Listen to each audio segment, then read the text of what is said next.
VV National Plastic Chairs. உடலுக்கு rest, சேருக்கு best. Holidays-nale, adu namma GT Holidays da.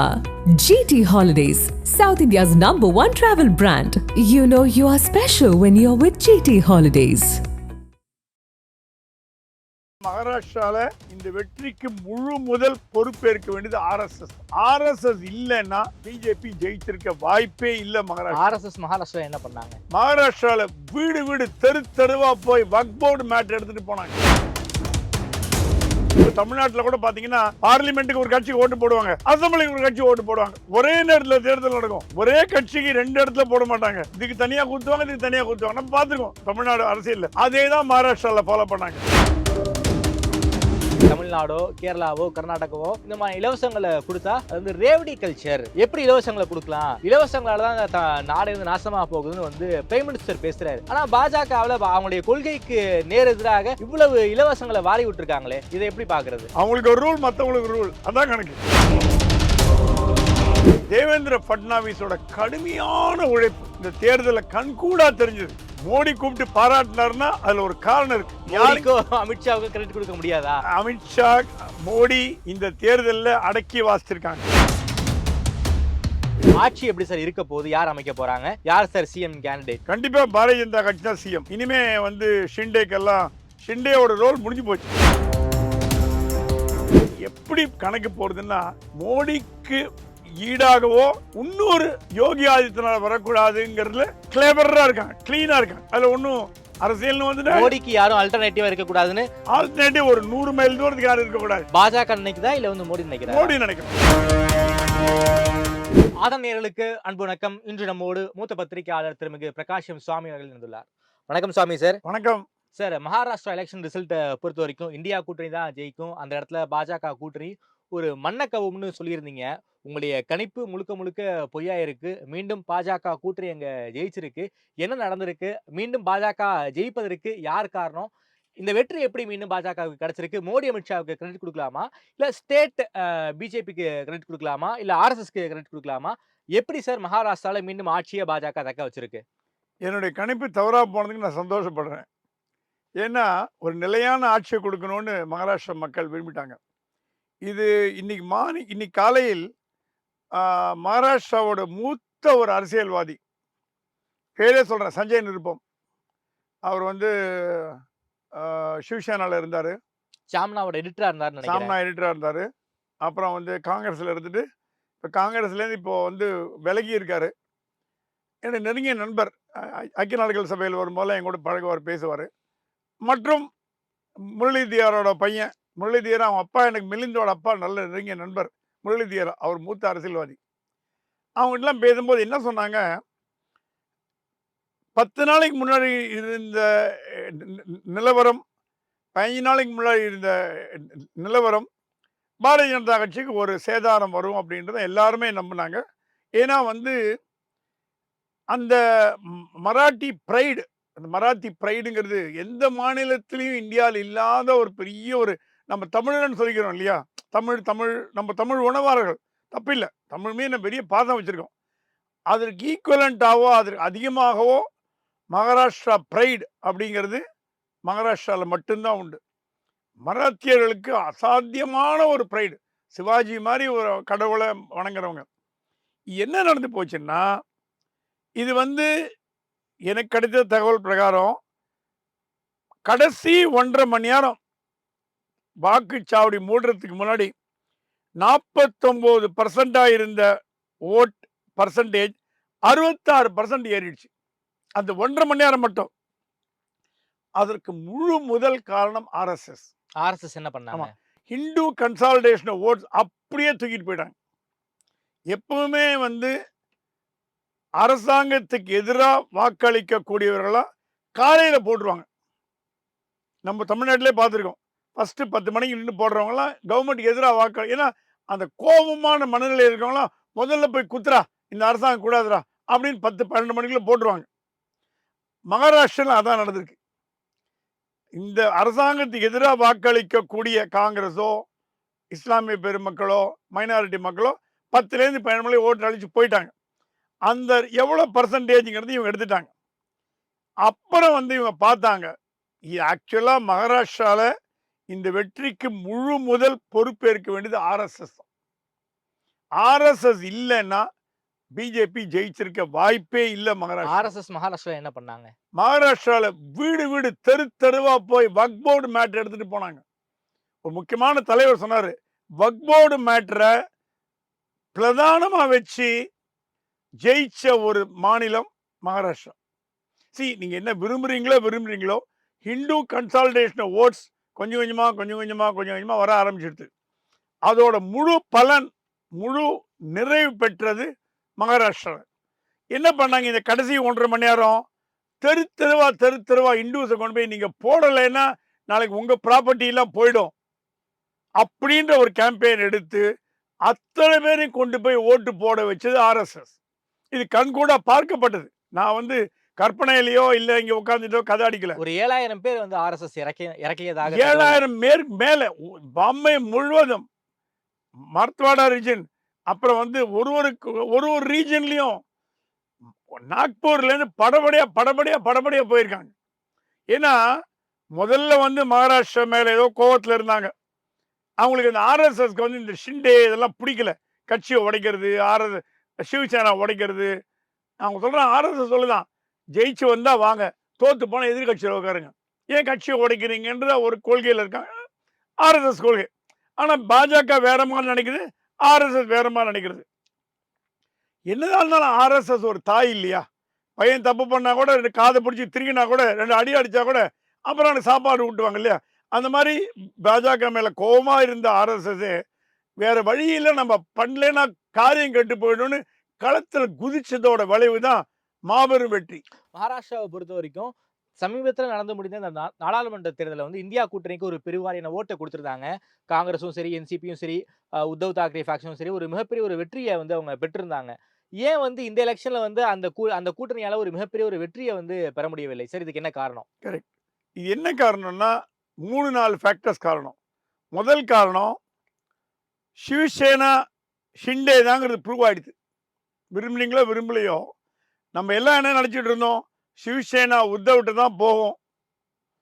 ஏன்னா அவர் தான் புள்ள, பால் தாக்கரே பையன், அவர்கிட்ட தான் போகும். ஏன்னா அவங்க வந்து அந்த மராத்தி பிரைடு, பால் தாக்கரே மீது அவங்க கொண்ட அதீதமான ஒரு அன்பு, ஒரு பக்தி, ஒரு பயம், இதெல்லாம் வச்சு நம்ம கணக்கு பண்ணோம். ஆனா அவங்க வந்து வேற மாதிரி. அவங்க என்னன்னா, அகைன் இது இந்து கன்சாலிடேஷன் ஓட்ஸ்ல காங்கிரஸோட போய் எப்படி நீ சேர்ந்த உத்தவ் கேட்கறாங்களாம். உங்க அப்பா லைஃப் முழுக்க காங்கிரஸ் எதிர்த்தார், பதவி வரி பிடிச்சி நீ காங்கிரஸோட போய் சேர்றியா, எப்படி உனக்கு ஓட்டு போடுறது அப்படின்னு கேட்டிருக்காங்கன்னு சொன்னாங்க. பால் தாக்கரேயோட பையன் போய் காங்கிரஸ்ல சேர்றத அவங்களால ஜீரணிக்க முடியல.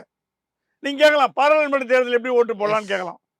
பாராளுமன்ற தேர்தலில் ஃபேக்டர் வந்து நேஷனல் லெவல். இது மாநிலத்தை யார் இப்ப தமிழ்நாட்டில் கூட பாத்தீங்கன்னா பார்லிமெண்ட்டுக்கு ஒரு கட்சிக்கு ஓட்டு போடுவாங்க, அசம்பிளிக்கு ஒரு கட்சி ஓட்டு போடுவாங்க. ஒரே நேரத்தில் தேர்தல் நடக்கும். ஒரே கட்சிக்கு 2 இடத்துல போட மாட்டாங்க. இதுக்கு தனியா குத்துவாங்க, இதுக்கு தனியா குத்துவாங்க. நம்ம பார்த்துருக்கோம் தமிழ்நாடு அரசியல்ல. அதே தான் மகாராஷ்டிராவில் ஃபாலோ பண்ணாங்க. பார்லிமெண்ட்டுக்கு காங்கிரஸ் போட்டோம், எதிர்கட்சி எங்களுக்கு தேவை. எங்க மாநிலம் வரும்போது வேணாம், பிஜேபி தான் வேணும். ஏன்னா இந்த வாட்டி பிஜேபி தமிழ்நாடு பணியை ஃபில் பண்ணிடுச்சு. என்ன பண்ணாங்க சார்? தமிழ்நாட்டில் எப்படி அரசியல்ல வந்து இலவசங்களை வாரி விட்டு நம்ம வந்து பண்றோமோ, அந்த மாதிரி பிஜேபி சங்கல்ப் பத்ரா அப்படின்னு ஒரு ஸ்கீமை கொண்டாந்தாங்க. தேர்தல் உறுதிமொழி, தேர்தல் வாக்குறுதி. அதுல பாத்தீங்கன்னா மகளிர் உரிமை தொகை ஸ்டாலின் என்ன கொண்டாந்தாரோ அப்படியே காப்பி அடிச்சிட்டாங்க. இப்போ அது 1500 2500 ரூபா வரைக்கும் போட்டாங்க. 2100 ரூபா ஒரு மகளிருக்கும். ஸ்டாலின் வந்து காலர் தூக்கி விட்டுக்கணும், அவரை பார்த்து ஆல் இண்டியாவில் காப்பி அடிக்கிறாங்க. இப்போ அது பிஜேபி காப்பி அடிக்குது. அது இல்லாம பாத்தீங்கன்னா சோலார் எனர்ஜி ஃபார் அக்ரிகல்ச்சர், அது இல்லாம செல்ஃப் ஹெல்ப் குரூப்புக்கு 1 கோடி பெண்களுக்கு பண உதவி, செல்ஃப் ஹெல்ப் குரூப் ஆரம்பிக்கிறதுக்கு. அப்புறம் வந்து லட்கி பால்கி யோஜனா, அதாவது farmers loan waiver, old age pension 1500 2300 ரூபா, மந்த்லி ஸ்டைஃபன் டு ஸ்டூடெண்ட்ஸ் 10,000 ரூபா. நம்ம இலவச லேப்டாப் கொடுக்குற மாதிரி ஸ்டூடெண்ட்டுக்கு 10,000 ரூபா வாரி விட்டாங்க பணத்தை. ஸோ பாஜக கொள்கையை விட இந்த மாதிரி இலவசங்கள்ல போனது அது ஒரு காரணம். குறிப்பா நான் இந்த இலவசங்களை பத்தி கேள்வி கேட்கணும்னு நினைக்கிறேன். ஒரு மற்ற மாநிலங்கள்ல தமிழ்நாடோ, கேரளாவோ, கர்நாடகாவோ இந்த மாதிரி இலவசங்கள குடுத்தா, அது வந்து ரேவடி கல்ச்சர். எப்படி இலவசங்கள குடுக்கலாம்? இலவசங்களால தான் நாடே வந்து நாசமா போகுதுன்னு வந்து பிரைம் மினிஸ்டர் பேசுறாரு. ஆனா பாஜகவுல அவங்களுடைய கொள்கைக்கு நேர் எதிராக இவ்வளவு இலவசங்கள வாரி விட்டுருக்காங்களே! இத எப்படி பார்க்கிறது? அவங்களுக்கு ஒரு ரூல், மத்தவங்களுக்கு ஒரு ரூல். அதான் கணக்கு. பாஜகவா இருந்தா கூட அவங்களுக்கு என்ன ஒரு ரூலு, அவங்க ஜெயிக்கணும்னா என்ன வேணா பண்ணலாம். டிஎம்கே பண்ணா டிஎம்கே திட்ட வேண்டியது. இதுதான் கணக்கு. ஆனா ஓகே இனிமே சார். அந்த வேலையெல்லாம் எதிர்படாது. இனிமே இலவசம் தான், நீ என்ன பண்ண மகாராஷ்டிராலன்னு கேட்பான். ஓகே. அடுத்தது இப்ப என்னன்னா, பாரதிய ஜனதா கட்சி பெருவாரியான இது 2, 3 காரணங்கள் சொல்றேன். முதல் காரணம் ஆர்எஸ்எஸ். 2வது காரணம் வக்ஃப் போர்டு. வக்ஃப் போர்டு வந்தா அவங்க என்ன ஸ்டேட்மெண்ட் குடுத்தாங்களாம், வக்ஃப் போர்டு எந்த ப்ராப்பர்ட்டியும் வாங்காம அதோட அதோட சொத்து வேல்யூவ 4 மடங்கா ஆயிடுத்து 10 வருஷத்துல. எப்படி 4 மடங்கு ஆச்சு? நகரங்கள்ல போல, கிராமங்கள்ல எடுத்துட்டாங்க. அப்படின்னு ஒரு பிரச்சாரத்த, அது உண்மையா பொய்யா நமக்கு தெரியாது. நம்ம உள்ளுக்குள்ள விரும்பல. அது உண்மையா இருக்கலாம், பொய்யாம இருக்கலாம். நம்ம கேள்விப்பட்டத சொல்றோம். அந்த மாரி ஒரு தகவல வந்து ஜனங்கிட்ட சொன்னாங்களாம். நாளைக்கு உங்க ப்ராப்பர்ட்டியும் போயிடுங்க, வக்ஃப் போர்டுனால. அது இப்போ வந்து இன்னும் பார்லிமெண்ட்ல இது வரல, நிறைவேறல ஓகே. அப்படின்னு சொல்லிருக்காங்க. 2வது தேவேந்திர ஃபட்னாவிஸோட கடுமையான உழைப்பு. இந்த தேர்தல்ல கண்கூடா தெரிஞ்சது. ஓகே. மோடி கூப்பிட்டு பாராட்டினாருன்னா, அதுல ஒரு காரணம் இருக்கு. இப்ப நீங்க அடுத்த கேள்வி கேட்கலாம். மோடிக்கோ, அமித்ஷாவுக்கோ கிரெடிட் குடுக்க முடியாதா? அமித்ஷா, மோடி இந்த தேர்தல்ல அடக்கி வாசிச்சிருக்காங்க. பெருசா பிரச்சாரத்துக்கும் போல. அதுக்கு ஒரு ரீசன் சொல்றேன். அது உண்மையா பொய்யா தெரியாது. அது நம்ம சொன்னா தப்பா எடுத்துப்பாங்கன்னு தெரியாது. மராத்தியர்களுக்கு குஜராத்தி கண்டா பிடிக்காதுன்ற மாரி ஒரு 2 பேருக்கும் வந்து எல்லை தகராறு. இப்ப தமிழ்நாடுக்கும் கேரளாக்கும், எஸ். தமிழ்நாட்டுக்கும் கர்நாடகாவுக்கும். கர்நாடகாவுக்கும் காவேரி மாரி, அதாவது எல்லா மாநிலங்களும் புதுசு. மகாராஷ்டிரா குஜராத்துக்கும் ஆவாது. அது என்னமோ ஒரு எல்லை தகராறு. அது ஒரு மாரி வார் மாரி போயிட்டு இருக்கு. அதனால தான் இவங்க 2 பேருமே குஜராத்திகள். ஓகே. நம்ம வந்து மதத்தால், மொழியால் வேறுபட்டவர்கள் இல்ல. ஆனா உண்மைங்கிறது கசக்கும். எஸ். ஸோ மோடியும், அமித்ஷாவும் ரொம்ப இன்வால்வ் ஆகாம அப்படியே பிரச்சாரம் பண்ணிட்டு போயிட்டாங்க. ஓகே. கட்கரியும் ஃபுல்லா இன்வால்வ் ஆகல. ஏன்னா மோடி, அமித்ஷா இருக்கிறதால கட்கரி ஒதுங்கிட்டார். கட்கரி தான் son of the soil. Yes. மண்ணின் மகன் மகன் தான் தலைவர் கட்கரி. அப்படின்னு பார்த்தீங்கன்னா நிதின் கட்கரி தான். ஆமா. அவரும் பெருசா கலந்துக்கல. ஆனா ஆர்எஸோட டச்ல இருக்கார். செல்ல பிள்ளையா இருக்கார். ஓகே. இந்த பல்வேறு வகையில பார்க்கும்பொழுது இலவசங்கள், அப்புறம் வந்து ஆர்எஸ்எஸோட உழைப்பு, ஃபட்னாவிஸோட உழைப்பு, இதெல்லாம் டேபிள அப்படியே திருப்பி போட்டு நம்மளோட எதிர்பார்ப்புகளை பொய்யாக்கிடுது. Okay sir. கடந்த ஆட்சி ஒரு கூட்டணி ஆட்சி. ஷிண்டே தான் வந்து சிஎம்மா இருந்தாரு. ஃபட்னாவிஸ்லாம் துணை முதல்வரா இருந்தாங்க. அஜித் பவார்லாம் துணை முதல்வரா இருந்தாங்க. இப்போ எப்படி சார் ஆட்சி எப்படி மறுபடியும் ஒரு கூட்டணி ஆட்சியா? இல்ல பாஜக தான் அதிக இடங்கள்ல ஜெயிச்சிருக்காங்க. அவங்க தான் வந்து எங்களுக்கு தான் சிஎம் வேணும்னு கேட்பாங்க. ஆட்சி எப்படி சார் இருக்க போகுது? யார் அமைக்க போறாங்க? யார் சார் சிஎம் கேண்டிடேட்? கண்டிப்பா பாரதிய ஜனதா கட்சி தான் சிஎம். இனிமே வந்து ஷிண்டேயோட ரோல் முடிஞ்சு போச்சு. ஷிண்டேக்கு கொடுக்கப்பட்ட பணி சிறப்பா பண்ணி முடிச்சிட்டாரு. அதுக்கு உண்டான வெகுமதியும் கொடுக்கப்பட்டது. தள்ளி எறும் பிள்ளாய் அப்படின்ற மாதிரி அவர் டெப்டி சிஎம். ஏன்னா எங்க பன்னீர்செல்வம் சிஎம் வந்து டெப்டி சிஎம்மா இல்லையா? அது மாதிரி நீ டெப்டி சிஎம் இருங்கன்னு சொல்லிட்டு சிஎம்மா பாஜக கொடுக்கப்படும். யாருங்கிறத இப்ப டிபேட் ஓடிட்டு இருக்கு.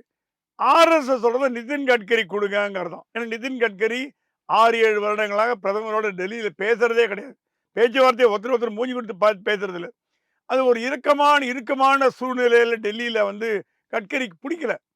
சரி, சிஎம்மா போனா ஒரு 5 வருடம் ஒரு பவர் கையில இருக்கும். ஒரு பவர் கையில இருக்கும். சீஃப் மினிஸ்டர் மகாராஷ்டிராங்கிறது ஒரு பெரிய பிரைடு தான். ஒரு பிரைடு. ஆர்எஸ்எஸ் சொல்லுதான் கட்கரி தூக்கி நீங்க வந்து சீஃப் மினிஸ்டரா போட்டுருங்க, நான் அவர் நல்ல ஆட்சி பண்ணுவாரு. கட்கரி வந்து நல்ல எல்லாரோடையும் அப்படியே ஒத்துழைச்சு போயிடுவார். ஈகோ எல்லாம் கிடையாது அவருக்கு. அவர் ரொம்ப சாஃப்ட் மேன். எதிர்கட்சியும் அரவணைச்சிட்டு போவார். ஃபட்னாவிஸ் சார். பட்னாவிஸ் இருங்க. பிஜேபி சொல்லிதான் நோ வினோத் தாவடேவை போடுங்க. அப்படி வெளியால போடுறதா இருந்தா வினோத் தாவடே, ஏன்னா அவர் இப்போ கூட ஒரு ஸ்கேம்ல மாட்டினார் 3 நாளைக்கு முன்னாடி. மோடியோட சாய்ஸ் வினோத் தாவடே, ஆர்எஸ்எஸ் ஓட சாய்ஸ் கட்கரி. 2க்கும் நடுவுல ஃபட்னாவிஸ் மாட்டிக்கிறாங்க.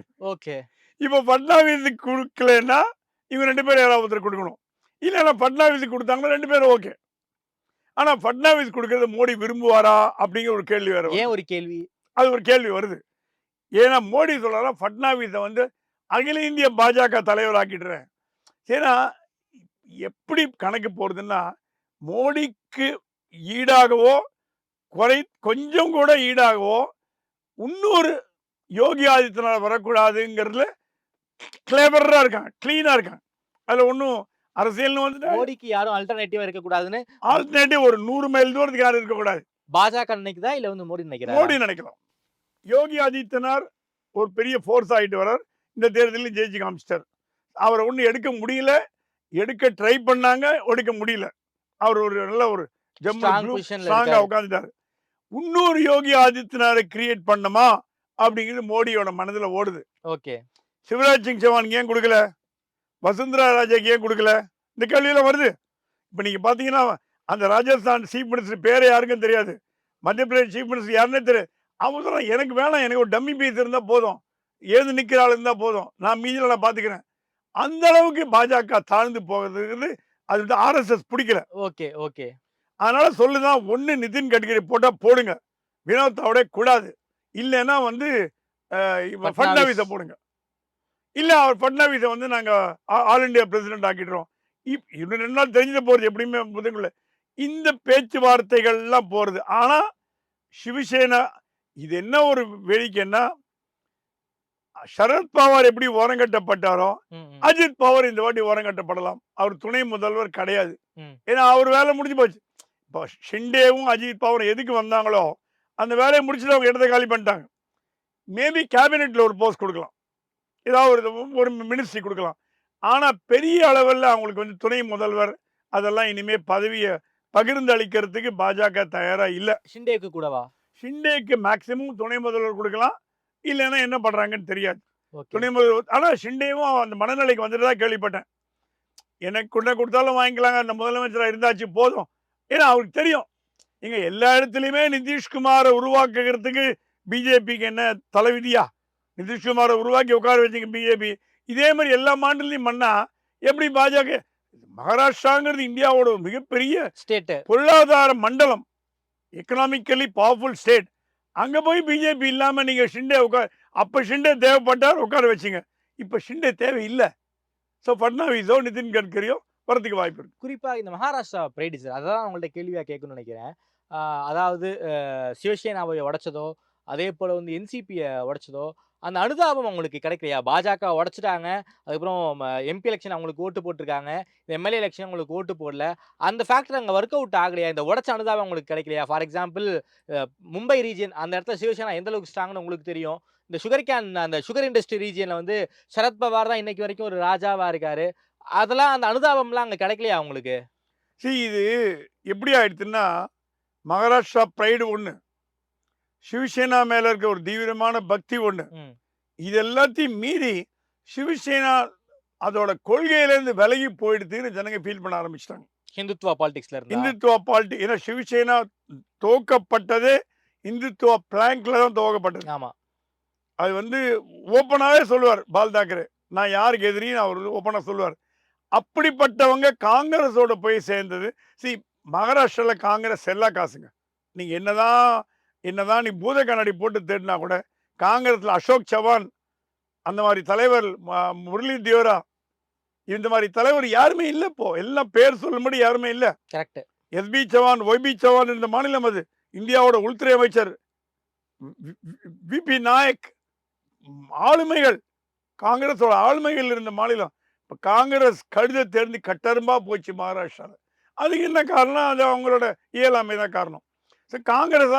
காங்கிரஸ் அண்டி நிக்கிறதுக்கு காரணமே சரத்பவார் கீழே அண்டி நிக்கிறது, உத்தவ் தாக்கரே கீழே அண்டி நிக்கிறதுன்ற எண்ணம் அவங்களுக்கு காங்கிரஸ் மேல மராட்டிய மக்களுக்கு வெறுப்பை ஏற்படுத்திது. Okay, okay. காங்கிரஸ் எவ்வளவு பெரிய ஒரு கட்சி, இவங்களுக்கு கீழே நிக்கிற நீ, சரி இவங்க யாரு? துரோகம் பண்ணவங்க. பால் தாக்கரேவோட எண்ணங்களுக்கு எதிராக போய் காங்கிரஸோட கூட்டணி வச்சிங்க, அவனை நிராகரி. சரத்பவார் ஸ்பெண்ட் ஃபோர்ஸ், போதுங்க இருந்தாச்சுங்க, இவ்வளோ வருஷம் இருந்தீங்க, கேபினெட்ல இருந்தீங்க, யூனியன் மினிஸ்டர் இருந்தீங்க, எல்லா பதவி வாங்கிச்சுல, போதும் விடுங்க அப்படின்ற லெவலுக்கு முடிவுக்கு வந்துட்டாங்க. இது வந்து மோடி கிடைச்ச வெற்றியா அப்படின்னு கேட்டீங்கன்னா, அதை விட நான் ஆர்எஸ்எஸ் கிடைச்ச வெற்றின்னு தான் நான் சொல்லுவேன். மோடி வந்து மகாராஷ்டிராலேயே மோடியும் அமித்ஷாவும் அந்த அளவுக்கு கேம்பெயின் பண்ணல. மோடிக்கு கிடைத்த ஓட்டு என்பதை விட இது ஆர்எஸ்எஸ்க்கும் அந்த ஒரு ஃபட்னாவிஸோட ஒர்க்குக்கும் இப்போ மோடி இமேஜ் எல்லாம் இருக்கு, நல்ல கிளீன் இமேஜ் கவர்மெண்ட், அது ஓகே. இல்லைன்னு. ஆனால் பிளைண்டா மோடிக்கு ஓட்டு போடுற அளவுக்கு மராத்தியர்கள் அந்த அளவுக்கு சாமானியமானவர்கள் இல்லைங்கிறது என்னோட கருத்து. Okay sir. அப்படியே கேரளாக்கு வரலாம் சார். கேரளால வந்து வயநாடு அந்த தொகுதியில மீண்டும் காங்கிரஸ் ஜெயிச்சிருக்காங்க.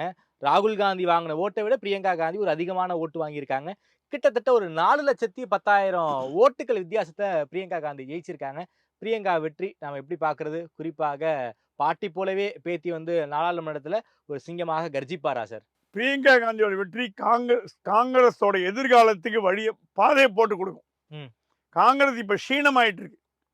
ராகுலும் ஒன்றும் பெருசாக ஆக்டிவிட்டி இல்லை, ஏதோ அப்படி வர்றார் போகிறார், திடீர்னு சீன்லேருந்து காணாம போயிடுவார், அப்படி இருப்பார், அந்த ஒரு இன்னும் செல்லப்பிள்ளையாகவே இருக்கார். ஆனால் பிரியங்கா அப்படி இல்லை.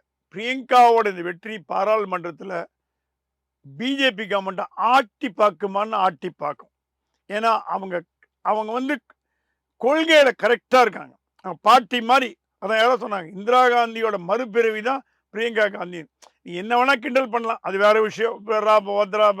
வாத்ரா கித்ரா அதெல்லாம் சொல்லலாம். இண்டிவிஜுவலாக பார்த்தீங்கன்னா இவங்களோட வளர்ச்சி காங்கிரஸுக்கு பெருமளவில் 2029 உதவும். ம். ஏன்னா ராகுல் இன்னும் விளையாட்டு பிள்ளையாவே இருக்கிறது காங்கிரஸில் பல பேருக்கு மனசு வருத்தமாக இருக்கு. அவர் ஒன்றும் சீரியஸாக எதையும் எடுத்துக்க மாட்டேங்கிறாருன்ற ஒரு குறை இருக்கு, மூத்த தலைவர்களுக்கே இருக்கு. இப்போ அடுத்தது என்ன நடக்கும்னா மல்லிகார்ஜுன கார்கே அப்படி கொஞ்சம் இறங்க சொல்லிட்டு பிரியங்கா காந்தியை வந்து அகில இந்திய காங்கிரஸ் தலைவர் ஆக்கிடுவாங்க. இனிமேல் இது காந்தி ஃபேமிலி, நெஹ்ரு ஃபேமிலி தான். அது ஒன்றும் அது குறை சொல்ல, மாற்றுக்கருத்து கிடையாது. அவங்க ஃபேமிலி தான். அது ஃபேமிலி பார்ட்டி, ஃபேமிலி கட்சி. பிரியங்கா தலைவராக வந்தாங்கன்னா இந்தியா முழுக்க காங்கிரஸ் வலுப்பெறுமானா கண்டிப்பாக வலுப்பெறும். ராகுல் தலைமையை விட, சோனியா தலைமையை விட பிரியங்கா தலைமை காங்கிரஸ் கண்டிப்பாக வலுப்பெறும். ம். இழந்த புகழையும் இழந்த பதவியையும் இழந்த செல்வாக்கையும் மீட்டு தரும் அந்த ஒரு தகுதி பிரியங்கா காந்தின்னு இருக்குது, ஓகே. கண்டிப்பா இருக்கு. அவங்களால காங்கிரஸ் வந்து வளர்ச்சி பெறும் ஓரளவுக்கு. இப்போ 15 வருஷம் மோடி கவர்மெண்ட் இருந்தாச்சு, 20 வருஷமாலாம் ஒரு கவர்மெண்ட் இருக்குமாங்கிறது எனக்கு டவுட்ஃபுல். நான் பார்த்த அரசியலில் அந்த மாதிரி இருக்குதா தெரியல. எப்படியும் ஒரு மாற்றங்கள் வரலாம், அது ஆர்எஸ்எஸ்ஸே விரும்புது. 15 வருஷம் இருந்தாச்சுங்க, ஒன்று 5 வருஷம் இருக்கலாம்னு. அந்த 5 ஆண்டு இடைப்பட்ட காலங்களில் காங்கிரஸ் வரத்துக்கான யுக்திகளை கையாளுவதில் பிரியங்கா சிறந்து விளங்குவார். Okay sir. அதே போல வெஸ்ட் பெங்கால பத்தி கேட்கணும்னு நினைக்கிறேன். ஒரு 7 சட்டமன்ற தொகுதி. அங்கேயுமே வந்து மம்தாவுடைய கட்சி திரிணாமுல் காங்கிரஸ் தான் ஜெயிச்சிருக்காங்க. சமீபத்தில ஒரு மிகப்பெரிய இஷ்யூ அந்த கொல்கட்டா சம்பவம் உங்களுக்கு நல்லா ஞாபகம் இருக்கும். அந்த மருத்துவ மாணவிக்கு என்ன நடந்திருக்குன்னு. மாநில மக்களே வந்து அந்த அளவுக்கு வந்து தீதி மேல வந்து அவ்வளவு கடுப்பா இருந்தாங்க. அங்க வரக்கூடிய எல்லா பத்திரிகைகளையும் தீதிய வந்து எவ்வளவு மோசமாக விமர்சிச்சு எழுதுனாங்கலாம் உங்களுக்கு தெரியும். அதையும் தாண்டி தீதி அங்க ஜெயிச்சிருக்காங்களே எப்படி? எனக்கு என்ன வேடிக்கையாக புரியலன்னா, மகாராஷ்டிராவில் காங்கிரஸ் தோற்றத்துக்கு இவிஎம் மிஷின் காரணம்னாங்க. ம். அதே ஜார்க்கண்டில் ஜெயிச்ச போது இவிஎம் மிஷின் இல்லை. இப்போ வெஸ்ட் பெங்காலில் தோற்ற இவிஎம் மிஷின். காங்கிரஸுக்கு என்னென்னா, எங்கெல்லாம் தோக்குதோ அங்கெல்லாம் இவிஎம் மிஷின் வேலை செய்யாது, எங்கெல்லாம் ஜெயிக்குதோ அங்கே இவிஎம் மிஷின் வேலை செய்யும். இது ஒரு குற்றச்சாட்டாக வச்சாங்க. ஆனால் நீங்கள் வெஸ்ட் பெங்காலில் பார்த்தீங்கன்னா அன்கிரவுண்ட் குவீன், தொட்டுக்க முடியாத தலைவி மம்தா பானர்ஜி. அது என்னதான் அவங்க தொடர் போராட்டம், 2 வருஷம் போராட்டம், 1 வருஷம் போராட்டம், ஸ்தம்பித்தாங்க, எல்லாம் நம்ம பார்த்தோம், பார்க்காதே கிடையாது. வெஸ்ட் பெங்காலில் சட்டம் ஒழுங்கு சீர்குலைஞ்சு போச்சு. மேற்கு வங்காளத்தில் சட்டம் ஒழுங்கு சீர்குலைஞ்சு போச்சு, சட்டம் ஒழுங்கே கிடையாது. In fact it's fit to be dismiss government. Okay. ஜனாதிபதி ஆட்சி கொண்டு வரதுக்கு உண்டான ஒரு மாநிலம் இந்தியாவில் இருக்குன்னா அது வெஸ்ட் பெங்கால் தான். அதையும் மீறி ஏன் மோடி கை வைக்கலைங்கிறது இப்ப காரணம் புரியுதா? காங்கிரஸ் எதிர்க்கிறாங்கன்னா இல்ல, நீங்க அவங்க ஆட்சியை பறிச்சீங்கன்னா திருப்பி மம்தா பானர்ஜி வந்தாங்கன்னா அது மோடிக்கு ஸ்னப் ஆயிடுமே, அது கரும்புள்ளி ஆயிடுமே. அவங்களுக்கு இன்டெலிஜென்ஸ் போயிருக்கும், அந்த அம்மா ஒன்றும் பண்ண விட்டுருங்க, அவங்களே இறங்கினாதான் உண்டு அப்படின்னு. இல்லைன்னா எனக்கு ஆட்சியை கழிச்சிருப்பாங்க. ஜோதி பாசு மாதிரி அப்படி இருக்காங்களா சார்? அந்த ஸ்டேச்சர் வந்து ஜோதி பாசு ஸ்டேச்சர்ல எந்த முதலமைச்சரும் வெஸ்ட் பெங்கால்ல வர முடியாது. ஓகே. புத்ததேவ் பச்சாரியா கூட வர முடியாது. ஜோதி பாசு அவர் ஒரு தனி ஸ்டாண்டர்ட், அவர் எல்லாரும் விரும்பப்படுகிறவர். அவர் வந்து கம்யூனிஸ்ட் முதல்வராக இருந்தா கூட அவரு தான் வந்து விவசாய புரட்சி நிலங்களை பிரித்து கொடுத்த ஒரு விவசாயிகளுக்கு ஆமா அள்ளி கொடுத்தாரு. அப்படியே லேண்ட்லெஸ் லேபருக்கெல்லாம் லேண்டை கொடுத்தாரு. இன்னைக்கு வெஸ்ட் பெங்கால் ஓரளவுக்கு அக்ரேரியன் ஸ்டேட்டா இருந்து விவசாயம் பண்ணி ஏழை குடியானவங்கலாம் வாடுறாங்கன்னா அது ஜோதிபாஸ் தான் காரணம். பாதி ஓகே. பேருக்கு தெரியாது. கம்யூனிஸ்ட் தலைவரா இருந்தா கூட அவர் நியாயவாதி. அந்த அளவுக்கு வந்து நீங்க வந்து அந்த ஸ்டேச்சருக்கு வந்து மம்தாவை மம்தாவை கம்பேர் நீங்க பண்ண கம்பேரே முடியாது. பண்ண முடியாது. ஓகே. மம்தா ஒரு அதிகார வெறி பிடித்த ஒரு அரசியல்வாதி, ஒரு பவர் ஹங்கிரி, ஒரு ஒரு ஒரு ஒரு என்ன சொல்றது, அரசியலுக்காக என்ன வேணா பண்ணக்கூடிய துணிஞ்சவங்க. ஓகே. ஆனா அன்பார்ச்சுனேட்லி வெஸ்ட் பெங்கால் மக்கள் மம்தா விரும்புறதுக்கு காரணம் காங்கிரஸ் மீதும் கம்யூனிஸ்ட் மீதும் வெறுப்புல இருக்காங்க. ஓகே. அந்த அளவுக்கு ஒரு வெறுப்பு காங்கிரஸ் மீது. பாஜக ஒன்றும் பெரிய ஃபோர்ஸ் இல்ல. வெஸ்ட் பெங்கால். வெஸ்ட் பெங்கால்ல இன்னும் அந்த அளவுக்கு தமிழ்நாடு மாதிரி அந்த அளவுக்கு ஒன்றும் பெரிய ஃபோர்ஸா இல்லை. ஏதோ கட்சின்னு இருக்கே தவிர ஃபோர்ஸ் இல்லை. யூபி மாதிரி, மகாராஷ்டிரா மாதிரி, பீகார் மாதிரி இல்லை. அதனால அங்க காங்கிரஸ் கம்யூனிஸ்ட் மேல இருக்க கோவத்துல மம்தாவை திருப்பி திருப்பி திருப்பி திருப்பி தேர்ந்தெடுக்கிறது காரணமே இவங்க எல்லாத்தோட மம்தா பெட்டர் அப்படிங்கிற ஒரே எண்ணத்துல. ஜார்க்கண்ட்ல மீண்டுமே சோரான் ஜெயிச்சிருக்காரு. ஜெயிலுக்குலாம் பிஜேபி அமைச்சிருக்காங்க. அந்த அனுதாபம் தான் மீண்டும் அவர் வந்து சிஎம் உட்கார வச்சிருக்காரு சார். சோரன் மேல வந்து மக்களுக்கு ஒரு தனி அன்பு, ஒரு பாசம் உண்டுங்கிறது ரொம்ப நாளா சொல்லிட்டு வரேன். பாஜகவோட தேர்தல் யுக்திகள் பலிக்காம போன மாநிலங்கள் இதுவும் ஒண்ணு. ஜார்க்கண்டா? ஜார்க்கண்ட். இவங்க என்ன நினைச்சாங்க, எப்படியாவது நம்ம வந்துடலாம், எப்படியாவது ஆட்சியை பிடிச்சிடலாம்னு நினைச்சாங்க. ஓகே. நீங்க என்னதான் ஜெயில போட்டாலும், ஊழல் புகார் சொன்னாலும், என்ன பண்ணாலும், இப்ப தமிழ்நாட்டுல திமுக, அதிமுக மேல என்ன ஊழல் புகார் சொன்னாலும் ஜனங்க ஓட்டு போடுறாங்க இல்லையா? ஆமா. ஒரு உதாரணத்துக்கு சொல்றேன். என்னதான் ஊழல் புகார் சொன்னா கூட, ஓகே, முச்சந்தில இருந்து கத்துனா கூட ஜனங்க ஓட்டு போடுறத போட்டுட்டே இருப்பான். சோரன் அந்த மாதிரி அந்த ஊர்ல ஒரு மக்களோட அன்பை பெற்றவர். ஏன்னா அவர் ரோட்ல இறங்கி எல்லாரோடையும் பழகுவார். அந்த அந்த ஈகோ கிடையாது. சோரன் அளவுக்கு பிஜேபியில பெரிய தலைவர்கள் யாரும் இல்லை. ஓகே. ஏதோ இருக்காங்க, ஓரளவுக்கு இருந்தாங்க, பழைய முன்னாள் முதல்வர்கள் இருந்தாங்க. ஆனா சோரனுக்கு ஒரு தனி அவருக்கு ஒரு கேரிஷ்மா இருக்கிறதுக்கு நான் பார்த்திருக்கேன். In fact I have seen how he behaves with public. அதுதான் அவருக்கு. அவர் கொள்கை பிடிக்காம இருக்கலாம், ஊழல் அதெல்லாம். ஆனா இப்ப ஜனங்கள்லாம் கொள்கை ஊழல்லாம் பார்க்கறது இல்லைங்க. அந்த அந்த அந்த அந்த ஊழல்லாம் போச்சு. அந்த காலம்லாம் போச்சு. ஊழல் வந்து சோவாட்ன்றாங்க இப்போ.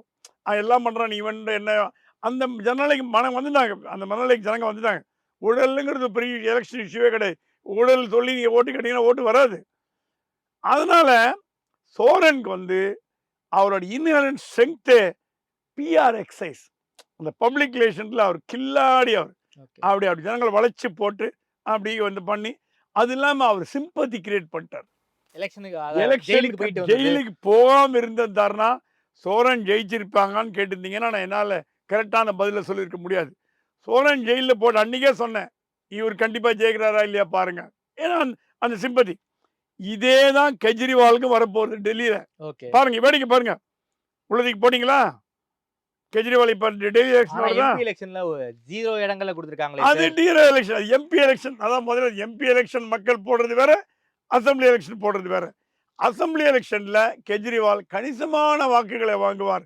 ஏன்னா நம்ம ஊர்லங்க கலைஞரை ஜெயிலில் போட்ட போதும், ஜெயலலிதாவை ஜெயிலில் போட்டும் மக்கள் என்னப்பா இப்படி பண்ணிட்டீங்களாப்பா, அவங்க பண்ண தப்பெல்லாம் மறந்துடுவாங்க. என்னப்பா இப்படி பண்ணிட்டீங்களாப்பா, இவரு கலைஞரை போய் ஜெயிலில் போடலாமா, ஜெயலலிதா போய் ஜெயிலில் போடலாமா, அப்படிதான் ஒரு சிம்பத்தி வரும். அதனாலதான் ஒரு 10 வருடமா எந்த முதலமைச்சரும் மற்ற முதலமைச்சர் ஜெயிலில் போறதுக்கு பயப்படுறாங்க. ஸ்டாலினை ஜெயிலில் போடுறதுக்கு எடப்பாடி பயந்தாலும், எடப்பாடி ஜெயிலில் போறதுக்கு ஸ்டாலின் பயப்படுறதுக்கு ஒரே காரணம் சிம்பத்தி வந்துருங்கிற அந்த கவலை தான்.